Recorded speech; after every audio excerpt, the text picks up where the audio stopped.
ఒక అమ్మాయి తన నాన్నని ఏదో ఫాలో అవుతుందని, కొన్ని రోజుల నుంచి తనకలా అనిపిస్తుందని వాళ్ళ ఇంటికొచ్చిన ఎడీకి లోరెన్కి చెప్తుంటుంది. ఎడీ, లోరెన్ ఇద్దరూ దయ్యాల్ని బంధించేవాళ్ళు, అలాగే వాటి కోరికలు తీర్చి పంపించేవాళ్ళు. అక్కడున్న అమ్మాయి వాళ్ళ నాన్న ఆమె జాబ్ నుంచి ఇంటికి వచ్చే కిందికి ఉరివేసుకొని చనిపోయి ఉంటాడు. ఆ రోజు నుంచి ఆ ఇల్లు పూర్తిగా సైలెంట్ అయిపోయింది. కానీ వాళ్ళ ఇంటిలో ఏవో కొన్ని ఆత్మలో దయ్యాలో ఉన్నట్టు ఆ అమ్మాయి కనిపిస్తూ ఉంటుంది. దాంతో ఎడీ, లోరెన్ ఇద్దరూ ఆ ఇల్లు మొత్తం వెతుకుతూ ఉంటారు. ఆ ఇంటిలో ఒక చోట పొడవుగా 3 తలకాయలు ఉండే ఏదో ఒకటి కనిపిస్తుంటుంది. దానిపైన గుడ్డ కప్పి ఉంటుంది. లోరెన్ ఆ గుడ్డ తీస్తే అక్కడున్నది ఒక అద్దము. అద్దం పైన 3 తలకాయల బొమ్మలుంటాయి. ఆ అద్దంలో తన వెనకాల ఎవరో ఉన్నట్టు తెలుస్తుంది. దాంతో లోరెన్, నా పేరు లోరెన్, మీ బాధలు ఏంటో నాకు చెప్పు, నేను తీరుస్తానని మాట్లాడుతుంది. కానీ అక్కడ ఎవరూ బాధపడటం లేదు. ఎందుకో వెయిట్ చేస్తున్నారని లోరెన్కి అర్థమవుతుంది. అది ఏమిటో తెలుసుకుందామని అద్దం పైన వేలు పెట్టగానే అద్దం కొద్దిగా పగులుతుంది.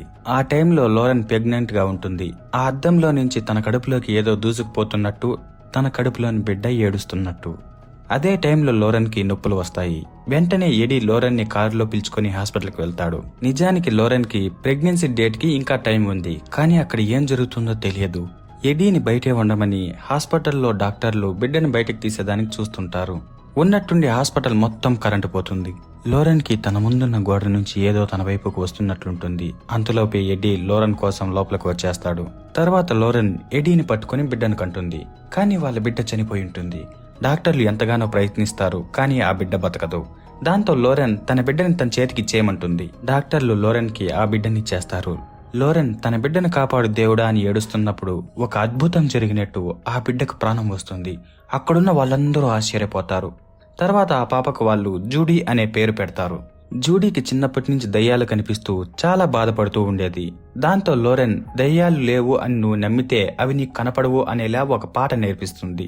అలా చాలా సంవత్సరాలు గడిచిపోతాయి. 1986లో ఒక ఇంటిలో ఒక పాప బర్త్డే పార్టీ కోసం వాళ్ళ ఇంటిలోని వాళ్ళందరూ రెడీ అవుతుంటారు. తర్వాత చర్చికి వెళ్లి బాప్టిషన్ తీసుకొని సాయంత్రం ఇంటికి వచ్చి ఆ రోజు రాత్రి కేక్ కటింగ్ కోసం ఎదురు చూస్తుంటారు.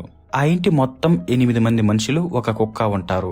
అవ్వ, తాత, అమ్మ, నాన్న, వాళ్ళ 4 పిల్లలు. వాళ్ళ 2వ పాప బర్త్డే ఈ రోజు. అందుకని వాళ్ళ అవ్వ, తాత ఒక అద్దాన్ని ఆ పాప కోసం గిఫ్ట్ గా తెచ్చుంటారు. అది తక్కువ డబ్బులకి ఆన్లైన్లో దొరికే కిందికి దాన్ని తీసుకుని వచ్చారు.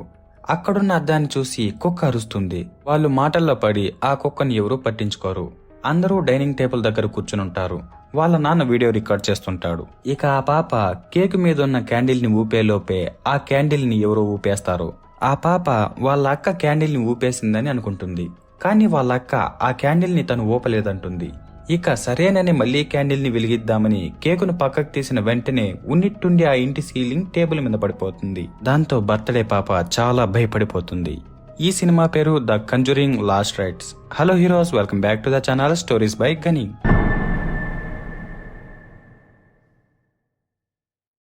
ఎడీ, లోరెన్ వాళ్ళు డీల్ చేసిన కేసుల గురించి అక్కడున్న స్టూడెంట్స్ కి లెక్చర్ ఇస్తూ ఉంటారు. కానీ వాళ్ళలో వీటి గురించి పెద్దగా ఇంట్రెస్ట్ చూపించే వాళ్ళు ఎవరూ ఉండరు. వాళ్ళ కూతురు జూడీ కూడా పెద్దదై ఉంటుంది. ఆ క్లాస్ అయిపోయిన తర్వాత వీళ్ళు ముగ్గురు రెస్టారెంట్ కి వెళ్తారు. దగ్గరలోనే జూడీ బర్త్డే ఉంటుంది. అలాగే జూడీ ఒక అబ్బాయిని ప్రేమిస్తుంటుంది.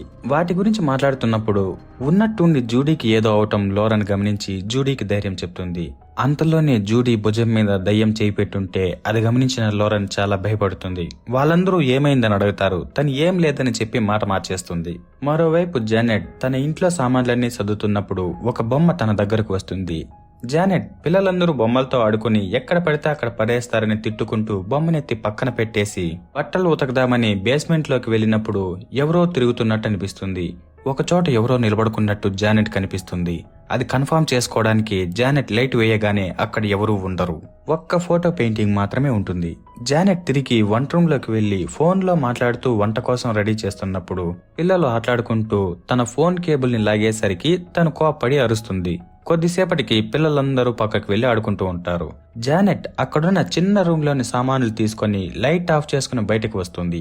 ఎవరో తన ఫోన్ లాగుతున్నట్టు అనిపించి పిల్లల్ని అరుస్తుంది. కానీ అక్కడ ఎవరో ఉండరు.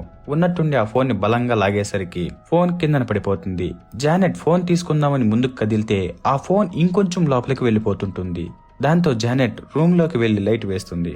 కానీ అక్కడ ఎవరూ ఉండరు. దాంతో జానెట్ చాలా భయపడిపోతుంది.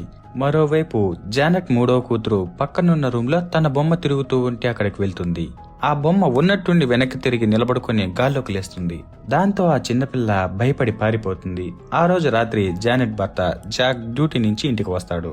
వాళ్ళందరూ భోజనం చేసి పడుకున్నప్పుడు జానెట్ పెద్ద కూతురు రెండో కూతురు ఆ అద్దం నచ్చలేదని బయట పారేద్దామని ప్లాన్ చేసి సైలెంట్ గా ఎవరికీ తెలియకుండా తీసుకుని వచ్చి డస్ట్బిన్ దగ్గర పడేస్తారు. తర్వాత రోజు మళ్ళీ నార్మల్ గా లేచి డైనింగ్ టేబుల్ దగ్గర తినడానికి కూర్చుంటారు.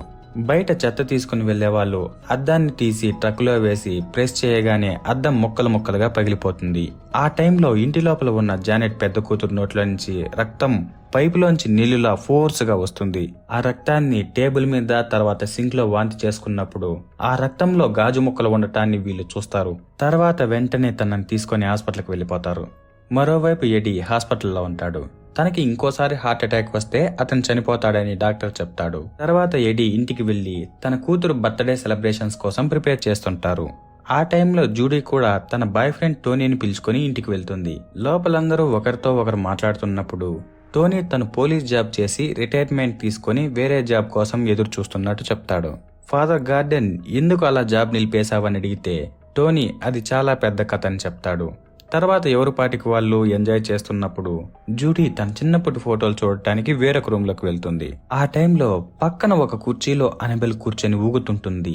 జూడీ చాలా భయపడుతూ వాళ్ళమ్మ చిన్నప్పుడు నేర్పించిన పాటను గుర్తు చేసుకుంటున్నప్పుడు అనబెల్ ఇంకా ఇంకా ముందుకు వచ్చేస్తున్నట్టు అనిపిస్తుంది.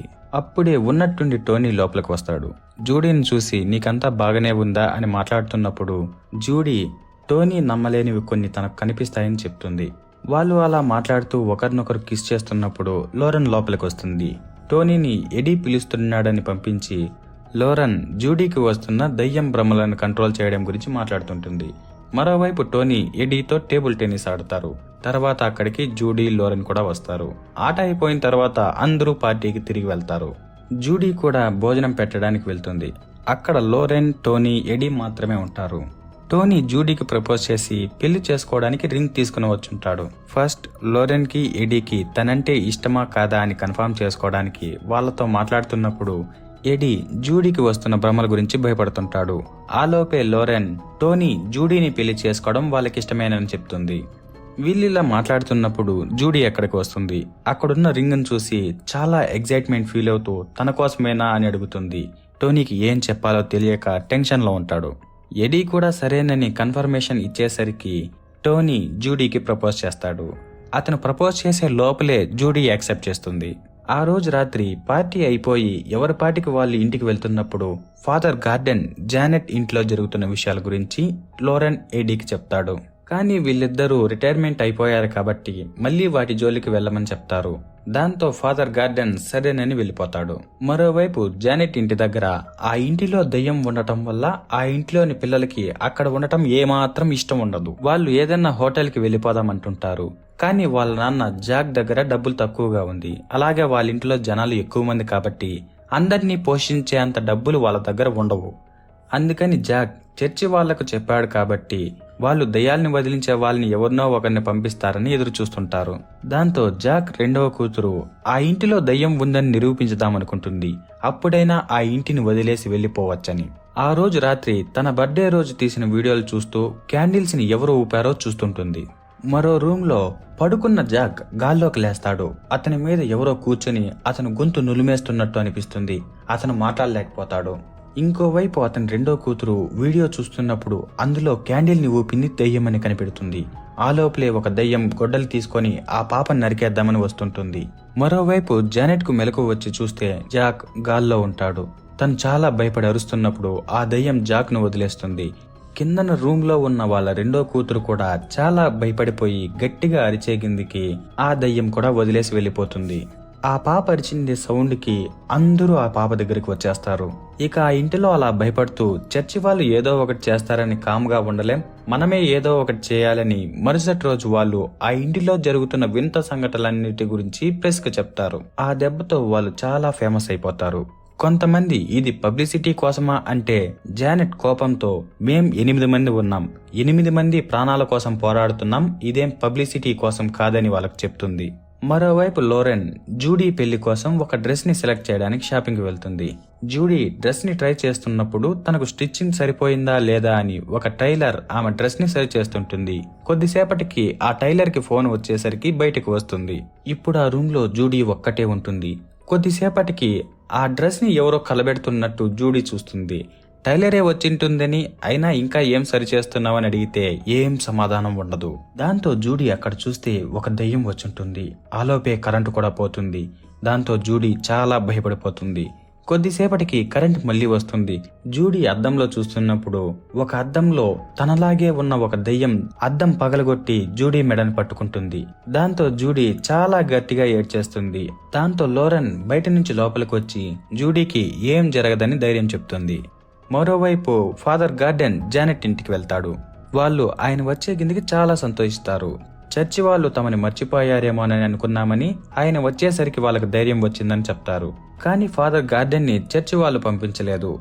ఆయనే వాళ్ళు ఎలా ఉన్నారు ఏమని రోజు టీవీలో చూస్తూ వాళ్ళకేదైనా హెల్ప్ చేద్దామని తనంతట తానే వచ్చుంటాడు. ఆ విషయం వాళ్ళకి చెప్పి ఫాదర్ గార్డెన్ ఆ ఇల్లు మొత్తం పవిత్ర జలంతో చల్లుతూ ఉంటాడు. కిందన ఉన్న బేస్మెంట్ లో నీళ్లు చల్లగానే ఆ బేస్మెంట్ మొత్తం కాలి పొగవుతున్నట్టు అతను గమనించి వెంటనే వాళ్లకు హెల్ప్ చేయడానికి చర్చి వాళ్ళని ఒప్పించి తీసుకొస్తానని తను చెప్తే వాళ్ళు వింటారని అక్కడి నుంచి బయలుదేరి చర్చ్ ఆఫీస్ కు వెళ్తాడు. అటెండర్ చర్చ్ హెడ్ కి ఫోన్ చేసి ఫాదర్ గార్డెన్ వచ్చారని, చర్చి వాళ్ళతో అర్జెంట్ గా మాట్లాడాలంటున్నారని చెప్తారు.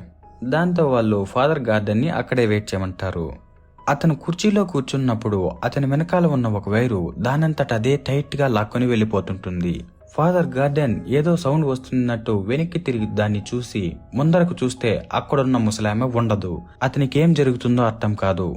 ఆలోపే అక్కడున్న ఫోన్ కి ఒక కాల్ వస్తుంది. ఫాదర్ ఆ ఫోన్ తీసి చూస్తే అందులో జూడీ ఫోన్ చేసి ఉంటుంది. వెంటనే ఫాదర్ ఫోన్ కింద పడేస్తాడు. ముందరున్న రూమ్ లోంచి ఏదో అతని దగ్గరకు వస్తున్నట్టు అనిపిస్తుంది. దాంతో ఫాదర్ వెంటనే పారిపోదామనుకుంటాడు. కానీ పక్కనున్న డోర్ కూడా మూసుకుపోతుంది. దాంతో ఫాదర్ తన బ్యాగులో నుంచి ఒక సిలువని తీసి ఆ దయ్యం కళ్ళ చూపించి మంత్రాలు చదువుతూ ఉంటాడు. కానీ ఆ దయ్యం ఫాదర్ చేతిలోని సిలువని కూడా కాల్చేస్తుంది. అతను ఆ సిలువను వదలకుండా అలాగే పట్టుకుని ఉంటాడు. అతని చర్మం మొత్తం ఆ మంటల్లో కట్టెల పొయ్యి మీద పెట్టినట్టు కాలిపోతూ ఉంటుంది. దాంతో ఫాదర్ ఆ సిలువని కిందకు పడేస్తాడు. కొద్దిసేపటికి అతని మీదకి ఏదో వస్తున్నట్టుంటుంది. తర్వాత ఏం జరుగుతుందో తెలియదు. కానీ ఉన్నట్టుండి ఆ రూమ్ మొత్తం చీకటిగా అయిపోయి అతను అక్కడున్న వైర్లు తీసుకొని ఆ చర్చ్ ఆఫీస్లోనే ఉరి వేసుకుని చనిపోతాడు. మరోవైపు ఎడీ, టోనీ ఇద్దరూ బైక్ రిపేర్ చేస్తుంటారు. టోనీ దగ్గర డబ్బులు ఉండకపోవడంతో బైక్ రిపేర్ చేయడం అతను నేర్చుకుని ఉంటాడు. ఆలోపే ఫాదర్ గార్డెన్ చనిపోయిన విషయం తెలియడంతో లోరా, జూడీ అక్కడికి వస్తారు. తర్వాత వీళ్ళందరూ ఫ్యూనరల్ కి వెళ్తారు. ఫ్యూనరల్ అయిపోయిన తర్వాత తిరిగి వెళ్తున్నప్పుడు జూడీ ఫాదర్ గార్డెన్ శవపేటికపై చేతులు పెడుతుంది. ఆమెకు ఏదో విషయం అర్థమవుతుంది. తర్వాత వాళ్ళు తిరిగి కార్ దగ్గరకు వెళ్తారు. ఆ టైంలో చర్చ్ మెయిన్ ఫాదర్ వాళ్ళతో మాట్లాడతారు. ఫాదర్ గార్డెన్ ఎలా చనిపోయాడనే విషయం వాళ్ళకి తెలియదు. అలాగే అతను వీళ్ళ గురించి ఎప్పుడూ మంచిగానే చెప్తుండేవాడని చెప్తాడు. ఆ తర్వాత ఎవరి పాటికి వాళ్ళు వెళ్లిపోతారు. ఇంటి దగ్గర లోరెన్ బోకులు కడుగుతున్నప్పుడు సింక్ లో నీళ్లు స్టక్ అయిపోతాయి. ఆ సింక్ ను కలబెడుతున్నప్పుడు ఆమె చేతికి తన మెడలో ఉన్న లాకెట్ వస్తుంది. లారెన్ ఆ లాకెట్ ని చూస్తూ కిందనున్న నీళ్లను చూస్తే అవి విచిత్రంగా ఉంటాయి. వెంటనే లారెన్ లాకెట్ ని వదిలేసే కిందికి లాకెట్ నీళ్లలో పడిపోతుంది. కానీ ఆ నీళ్లు రక్తంలా ఉంటాయి. ఆ నీళ్లన్నీ పొంగి ఇల్లంతా అవుతున్నట్టయిపోతాయి. లారెన్ చాలా భయపడిపోతుంది. వెంటనే అక్కడికి ఎడీ వస్తాడు. లారెన్ ఎడీతో అక్కడ రక్తం ఉందనే విషయం చెప్పడానికి చూస్తుంది. కానీ అక్కడంతా నార్మల్ గానే ఉంటుంది. అలాగే ఆ టైంలో లోరెన్ కి జూడీ ఏదో సమస్యలో ఉందనిపిస్తుంది. దానికి తగ్గట్టుగానే బయట టోనీ జూడీ వెళ్లిపోయిన చోటు గురించి చెప్తాడు. వీళ్ళందరూ భయపడే కార్లు తీసుకుని జానెట్ ఇంటికి వెళ్తారు. జానెట్ ఇంటి దగ్గర పోలీసులు, పక్కింటి జనాలు, ఇంకా కొంతమంది విజిటర్స్ వచ్చుంటారు. లోరెన్ జూడీని తీసుకుని ఇంటికి వెళ్ళిపోదామనుకుంటుంది. వీళ్ళు ముగ్గురు లోపలికి వెళ్ళగానే లోపల ఉన్న వాళ్ళందరూ వీళ్ళని చూసి చాలా సంతోషిస్తారు. కానీ లోరెన్ తన కూతుర్ని పిలుచుకొని వెళ్ళడానికి మాత్రమే వచ్చానని జూడీని తనతో పాటు రమ్మంటుంది. కానీ జూడీ లోరెన్ తో వెళ్ళడానికి ఒప్పుకోదు. నా చిన్నప్పుడు మీరు ఇలాంటి వాళ్ళకి ఎంతో మందికి సాయం చేశారు. నన్ను వదిలేసి వెళ్లిపోయినప్పుడు నాకు తెలియలేదు. కానీ ఇప్పుడు తెలుస్తోంది మీరు ఎందుకు అంతలా ఎవరో కూడా తెలియని వాళ్ళ కోసం తాపత్రయపడేవారోనని. కాబట్టి మనం ఇప్పుడు వీళ్ళకి ఖచ్చితంగా సాయం చేయాలని వాళ్ళమ్మని ఒప్పిస్తుంది. తర్వాత ఎడీ దయ్యాలను వదిలించే బ్యాగ్ ని కారులోంచి తీసుకుని ఇంట్లోకి వెళ్తాడు. ఇక వాళ్ళు రెగ్యులర్ గా చేసే విధంగానే మీకు ఏ ఏ సంఘటనలు అనిపించాయి, ఎప్పుడు జరిగాయని రికార్డర్ ను ఆన్ చేసుకుని అన్ని విషయాలు తెలుసుకుంటూ ఉంటారు.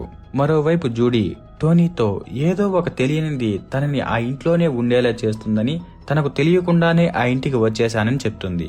ఆ టైంలో లోరెన్ కు ఏదో వినపడి ఆ ఇల్లు మొత్తం వెతుకుతుంది. తర్వాత అందరూ కూర్చొని కొద్దిగా రిలీఫ్ గా మాట్లాడుకుంటూ వాళ్ళ పనులు వాళ్ళు చేసుకుంటూ ఉంటారు. మరోవైపు ఎడీ వాళ్ళ కోసం దోశలు పోస్తుంటాడు. అప్పుడు టోనీ మీరు ఇవి కూడా చేస్తారా అంటే ఎడీ కొద్దిగా సీరియస్ ముఖం పెట్టి తర్వాత కూల్ గా ఇంకా చాలా రకాలు చేస్తానంటాడు. వాళ్ళు దయ్యాన్ని వదిలించడానికి వెళ్ళినప్పుడు చేసే మొట్టమొదటి పని వాళ్ళందరికీ ధైర్యం చెప్పడం, అలాగే మెయిన్ గా చేయాల్సిన పని వాళ్ళందరినీ ధైర్యంగా ఉంచటం. ఆ విషయాలు చెప్పాక టోనీ తన గతం గురించి చెప్తాడు. ఒకరోజు టోనీ డ్యూటీలో ఉన్నప్పుడు వాళ్ళకి ఒక ఫోన్ వచ్చింటుంది. ఒకతను అతని భార్యను కొడుతున్నాడని. టోనీ తన పార్ట్నర్ ఇద్దరూ అక్కడికి వెళ్తారు. డోర్ ఓపెన్ చేస్తే భార్యను కొడుతున్న అతను షాట్ గన్ తీసుకుని టోనీ ముందుకొస్తాడు. అప్పుడు క్లిక్ మన్ సౌండ్ ఏమైందో తెలియదు. టోనీ అతన్ని కొట్టి గన్ను తీసుకుంటాడు. తర్వాత టోనీకి తెలిసే విషయం, అతని పార్ట్నర్ అతని దగ్గరకు వచ్చి నీకు సుడి బాగుంది, ఎలాగోలా బతికిపోయావంటాడు. దానికి కారణం నిజంగానే షాట్ గన్ లోడ్ అయి ఉంటుంది. ఒకవేళ గన్ను పేలుంటే తను ఖచ్చితంగా చనిపోయి ఉంటానని, అలాంటప్పుడు జూడీని ఎలా పెళ్లి చేసుకుని సంతోషంగా ఉండేవాడినని ఆలోచించి ఆ జాబును వదిలేశానని చెప్తాడు. అలాగే ఆ జాబును వదిలేసిన మరుసటి రోజే జూడీకి ప్రపోజ్ చేద్దామని రింగు కొన్నానని చెప్తాడు. దాంతో ఎడీకి జూడీ మీద టోనీకి ఉన్న ప్రేమ అర్థమవుతుంది. మరోవైపు లోరెన్ ఆ ఇంటిని గమనిస్తూ ఉన్నప్పుడు జూడీ అక్కడికి వెళ్తుంది. లోరెన్ కు మిద్దిపైన ఏదో సౌండ్ వచ్చే కిందికి జూడీని అక్కడే జాగ్రత్తగా ఉండమని మిద్దిపైకి వెళ్లి చూస్తే ఏమీ ఉండదు. బెడ్ కింద ఏమన్నా ఉందా అని చూస్తే ఆ బెడ్ ఉన్నట్టుండి కిందికి అణుగుతుంది, పైన ఎవరో పడుకున్నట్టు. పైకి లేచి చూస్తే బెడ్ పైన ఎవరో బెడ్షీట్ కప్పుకొని ఉంటారు. వాళ్ళ చేతులు బయటకు ఉంటాయి. తర్వాత వాళ్ళు మాయమై బెడ్ మళ్లీ నార్మల్ గా అయిపోతుంది. లోరెన్ అది గమనిస్తున్నప్పుడు తన వెనకాల నడుచుకొని ఎవరో వెళ్తారు. దాన్ని ఫాలో అవుతూ లోరెన్ బేస్మెంట్ లోకి వెళ్తుంది. తర్వాత బయటకు వచ్చి ఎడీతో మాట్లాడుతూ ఆ ఇంట్లో మొత్తం ముగ్గురు చనిపోయారని, ఇల్లు కట్టే ముందు అక్కడ ఒక వ్యవసాయ భూమి ఉండేదని, ఒక అమ్మాయి ఒక అక్రమ సంబంధం పెట్టుకుని తన భర్తను మోసం చేసే గిందికి అతని కోపం వచ్చి ఆ అమ్మాయిని చంపేసి ఉంటాడు. అలాగే ఆ అమ్మాయి వాళ్ళ అమ్మను కూడా చంపేసి ఉంటాడు. తర్వాత అతను చనిపోయి ఉంటాడు. అలా ఆ ఇంట్లో 3 దయ్యాలుంటాయి. ఈ 3 దయ్యాలు కాకుండా ఆ 3 దయ్యాల్ని ఏదో ఒక దయ్యం కంట్రోల్ చేస్తుందని లోరెన్ ఎడీతో చెప్తుంది. ఆ దయ్యాలు ఎందుకోసం వెయిట్ చేస్తున్నాయో వాళ్ళకేం అర్థం కాదు. మరోవైపు జూడీ ఇంట్లో ఉంటే మిద్దిపైన ఎవరో కదులుతున్నట్టు అనిపిస్తుంది. ఆలోపే వాళ్ళమ్మ పిలిచినట్టు అనిపించే కిందికి మిద్దిపైకి వెళ్తుంది. జూడీ మిద్దిపైనంతా చూస్తున్నప్పుడు విచిత్రంగా బయట పారేసిన అద్దం అక్కడుంటుంది. దాన్ని తాకి ఏం జరిగిందో తెలుసుకుందాం అనుకున్నప్పుడు జూడీ దగ్గరికి ఒక చాక్ పీస్ దొల్లుకుంటూ వస్తుంది. దాంతో జూడీ ఆ చుట్టుపక్కల చూస్తే నువ్వు నన్ను మిస్ అయ్యావా అని ఎలా రాసుంటుంది. అలాగే తన చుట్టుపక్కల మొత్తం దయ్యాలు తిరుగుతున్నట్టు అనిపించి జూడీ వెంటనే అక్కడి నుంచి భయపడి కిందకు వచ్చేస్తుంది. ఆ పక్క రూమ్ లో జానెట్ కూతురు చిన్న పాప జూడీని పిలుస్తున్నట్టు అనిపించి లోపలికి వెళ్లి చూస్తే అక్కడ ఎవరూ ఉండరు. అక్కడ అనిబెల్ బొమ్మ మాత్రమే ఉంటుంది. ఆ బొమ్మ మరోవైపు చూస్తూ ఉంటుంది. కానీ కొద్దిసేపటికి ఆ బొమ్మ ఉన్నట్టుండి కొంచెం కొంచెం పెద్దదవుతూ జూడీ వైపుకు నడుచుకుంటూ వస్తుంది. దాంతో జూడీ వెనక్కి పరిగెడుతున్నప్పుడు కాలు తగిలి స్లిప్ అయ్యి మెట్ల మీద నుంచి కిందకి పడిపోతుంది. ఆ సౌండ్ కి అందరూ అక్కడికి వస్తారు. జూడీ పైన చూసిన విషయాలన్నీ లోరెన్ తో చెప్తుంది. దాంతో లోరెన్ ఎడీ ఇద్దరూ మిద్దిపైకి వెళ్లి చూస్తారు. అక్కడ వాళ్లకు జూడీ పుట్టినరోజు చూసిన అద్దం కనిపిస్తుంది. దాంతో అక్కడ జరుగుతున్న విషయాలన్నీ లోరెన్ కి అర్థమవుతాయి. ఆ తర్వాత వాళ్ళందరికీ అద్దం గురించిన విషయాలన్నీ చెప్తారు. అది మామూలు దయ్యం కాదని, చాలా డేంజర్ అని. నిజానికి ఆ దయ్యం జూడీ కోసం వచ్చుంటుంది. వీళ్ళ ఇంటిలోకి అద్దాన్ని తేగానే అద్దంలోని దయ్యం వీళ్ళ ఇంటిలోని 3 దయ్యాల్ని కంట్రోల్ చేసుకుని దాని శక్తిని కొంచెం పెంచుకొని జూడీని అక్కడికి వచ్చేలా చేసుంటుంది. ఆఖరిగా జూడీని చంపేసి తనతో పాటు తీసుకువెళ్లిపోదాం అనుకుంటూ ఉంటుంది ఆ దయ్యం. ఆ విషయాలు మాత్రం వీళ్ళు వాళ్ళకి చెప్పరు. ఇక ఆ అద్దాన్ని తీసుకుని లోరెన్ ఇంటిలో ఉన్న దయ్యాల రూమ్ లో పెడితే దాంట్లోని శక్తుల కారణంగా ఆ దయ్యాన్ని కంట్రోల్లో ఉంచొచ్చని వాళ్ళు ఫిక్స్ అయ్యి టోనీని కార్ తీసుకొని రమ్మని చెప్తారు. తర్వాత ఎడీ, జాక్ ఇద్దరు మిద్దిపై నుంచి ఆ అద్దాన్ని తాకకుండా చేతులకి గ్లౌజ్ వేసుకుని ఆ అద్దం పైన ఒక గుడ్డ కట్టి దానికి బెల్టులేసి జాగ్రత్తగా కిందికి తెస్తుంటారు. ఒకవేళ వాళ్ళు ఆ అద్దాన్ని తాకితే వాళ్ళని అది కంట్రోల్ చేస్తుందని. వీళ్ళు ఆ అద్దాన్ని చూడకుండా తాకకుండా తెస్తున్నప్పుడు ఆ అద్దం రాను రాను ఎక్కువ బరువు అయిపోతుంటుంది. అలాగే అద్దం పైన ఉన్న బెల్ట్లు కూడా వాటంతటవే ఊడిపోతాయి. దాంతో అద్దం ఓపెన్ అయిపోతుంది. ఎడీ చెప్తున్నా వినుకున్న జాక్ అద్దంలో చూసేగిందికి అతని పైన దయ్యం ఉన్నట్టు కనిపిస్తుంది. దాంతో జాక్ అక్కడ దయ్యముంది అనుకుంటూ వెనక్కి జరుగుతూ కిందకు పడిపోతాడు. ఆ దయ్యం కారణంగా అద్దం చాలా బరువైపోతుంది. దాంతో ఎడీ జాక్ ను పక్కకు జరగమని అద్దాన్ని కిందికి వదిలేస్తాడు. కానీ జాక్ తొందరగా జరగకుండా ఉండేసరికి అద్దం జాక్ కాలిపై పడిపోతుంది. ఆ సౌండ్ కి అందరూ వచ్చేస్తారు. అప్పుడు ఎడ్డీ అద్దాన్ని ఎవరు పట్టుకోవద్దండి, అంతా బాగానే ఉంది, అందరూ ఇప్పుడే ఇంట్లోంచి బయటకు వెళ్లిపోండి అని చెప్తాడు. మరోవైపు జూడీ ముక్కులోంచి రక్తం వస్తుంటుంది. అక్కడ వచ్చిన సౌండ్ కి లోరెన్ ఎడీ దగ్గరకు వచ్చి వెళ్లేసరికి జూడీ ఒక పక్కన కూర్చొని ఏడుస్తుంటుంది. లోరెన్ జూడీని చూస్తున్నప్పుడు జూడీలోకి దయ్యం వచ్చుంటుంది. జూడీ 4 కాళ్ళ మీద నడుచుకుంటూ వచ్చి లోరెన్ ని బేస్మెంట్ లోకి తోసేస్తుంది. తర్వాత జూడీ పైకి నడుచుకుంటూ వెళ్తున్నప్పుడు వాళ్ళ ఇంటిలోని కుక్క జూడీని చూసి అరిచేగిందికి జూడీకి కోపం వచ్చి ఆ కుక్కను గాల్లోకి ఎగరేసి పక్కన ఉన్న గోడకేసి కొట్టేస్తుంది. తర్వాత సైలెంట్ గా లోపలికి నడుచుకుంటూ వెళ్లిపోతుంది. ఆ టైంలో టోనీ బయట నుంచి లోపలికి వచ్చేదానికి చూస్తాడు, కానీ డోర్లన్నీ లాక్ అయి ఉంటాయి. దాంతో టోనీ వెనక నుంచి లోపలికి వస్తానని వెళ్లిపోతాడు. మరోవైపు ఎడీకి హార్ట్ అటాక్ వస్తుంది. అతని జేబులో ఉన్న టాబ్లెట్లు తీస్తాడు, కానీ అవన్నీ కిందన పడిపోతాయి. ఇంకోవైపు లోరెన్ దగ్గరికి ఒక అమ్మాయి వచ్చి సైలెంట్ గా ఉండమంటుంది. అంతలోకే ఆ అమ్మాయి భర్త దయ్యం ఆమె తల నరికేస్తాడు. లోరెన్ వెంటనే భయపడి పారిపోతూ సడన్ గా కిందకు పడిపోతుంది. ఆ దయ్యం లోరెన్ ని నరికేద్దామనే టైంలో టోనీ బయట నుంచి లోపలికి వచ్చేస్తాడు. టోనీ డోర్ ఓపెన్ చేయగానే ఆ దయ్యం మాయమైపోతుంది. మరోవైపు ఎడీ కూడా కిందన పడిపోయిన టాబ్లెట్లు ఒకదాన్ని తీసుకుని మింగతాడు. ఆ లోపే అక్కడికి టోనీ లోరెన్ ఇద్దరూ వచ్చేస్తారు. లోరెన్ ఎడీతో జూడీని దయ్యం పట్టుకుందని చెప్తుంది. దాంతో వాళ్ళు ఆ ఇంటిలో నుంచి బయట వర్షం పడుతున్నా కూడా వెళ్లిపోండని వాళ్ళందరినీ బయటకు పంపించేస్తారు. ఆ అద్దాన్ని తర్వాత బయటకు తీసుకుని వెళ్లొచ్చని ఫస్ట్ జూడీని కాపాడడానికి వాళ్ళ దగ్గర ఉన్న దయ్యాలను వదిలించే బుక్కుల్ని తీసుకుని జూడీ దగ్గరకు వెళ్తారు. కానీ జూడీ ఉరివేసుకుని ఉంటుంది. టోనీ జూడీ కాళ్ళ దగ్గరకు వెళ్లి తను కిందకి పడిపోకుండా పైకి లేపి పట్టుకుంటాడు. ఆ టైంలో ఎడీ జూడీ మెడకున్న దారాన్ని కోసేస్తాడు. ఆ దారం తెగిపోగానే జూడీ కిందకు పడిపోయి ఆ ఇంటి సీలింగ్ కూలిపోయి జూడీ మిద్దిపై నుంచి కిందకి పడిపోయి చనిపోతుంది. ఎడీ టోనీ ఇద్దరూ జూడీకి సిపిఆర్ చేయడానికి చూస్తారు. మరోవైపు అద్దం దయ్యాలన్నీ వీళ్ళని చంపడానికి చూస్తుంటాయి. కొద్దిసేపటికి జూడీకి మళ్లీ ప్రాణం వస్తుంది. కానీ వాళ్ళ ముందున్న అద్దం మాత్రం గాల్లోకి లేచి రౌండ్ గా స్పీడ్ గా తిరుగుతుంటుంది. ఎడీ వెంటనే బుక్ తీసుకుని దానిలో ఉన్న మంత్రాలను చదువుతూ దయ్యాన్ని ఆపడానికి చూస్తాడు. కానీ ఆ అద్దం వీళ్ళ మీద పడిపోతుంటుంది. ఆ టైంలో టోనీ కాలు అద్దం కింద చిక్కుకుపోతుంది. అద్దం అక్కడున్న గోడల్ని కిందనున్న చెక్కల్ని అన్నిటినీ పగలగొట్టేస్తూ వీళ్ళ మీదకి పడిపోతూ ఉంటుంది. అలాగే ఆ దయ్యం ఎడీ చేతిలో ఉన్న బుక్కుని కూడా కాల్చేస్తుంది. దాంతో ఎడీ ఆ బుక్ ని అద్దం మీద పెట్టగానే అద్దంలో ఉన్న దయ్యానికి ఆ బుక్కు ఆ దయ్యాన్ని కాల్చేస్తున్నట్టు అనిపిస్తుంది. వెంటనే ఆ అద్దం గాల్లోకి లేచి మళ్లీ కిందకు పడిపోతుంది. ఈసారి ఆ అద్దం టోనీ కాలి మీద కాకుండా క్రాస్ గా అతని మెడ మీద పడిపోతుంది. మళ్లీ ముందులాగానే అన్ని పగలగొట్టుకుంటూ వాళ్ళ మీదకి వచ్చేస్తుంటుంది. ఎడీ వాళ్ళందరినీ అక్కడి నుంచి పారిపోమంటాడు. కానీ లోరెన్ మనం ఇలా పారిపోకూడదని తన చేతిలో ఉన్న సిలువను పట్టుకొని అద్దాన్ని ఆపడానికి చూస్తుంది. అదే టైంలో జూడీ కూడా ఆ అద్దం దగ్గరికి వచ్చి ఆపుతుంది. వాళ్ళందరూ దయ్యాన్ని చూసి మేము భయపడము, దాన్ని మేము ఎదిరిస్తాము అనేలా లాస్ట్ కి ఆ అద్దాన్ని ఆపేస్తారు. తర్వాత ఆ అద్దం ఉలుకు పలుకు లేకుండా కిందకు పడిపోతుంది. ఆ తర్వాత వాళ్ళందరూ హ్యాపీగా ఉంటారు. జానెట్ ఇంట్లోని వాళ్ళు ఆ దయ్యం వాళ్ళని విడదీయకుండా ఇంకా దగ్గర చేసిందని వాళ్ళు నమ్మి ఆ ఇంట్లోనే తర్వాత కూడా 3 ఏళ్లు కలిసే ఉంటారు. ఇక ఎడీ లోరెన్ ఇద్దరు ఆ అద్దాన్ని తీసుకుని వెళ్లి ఎడీ ఇంట్లోని దయ్యాల గదిలో పెడతారు. తర్వాత ఎడీ టోనీని వాళ్ళ ఫ్యామిలీలోకి ఫుల్ గా యాక్సెప్ట్ చేసి ఆ ఇంటి బీగాలు టోనీ చేతికిస్తాడు.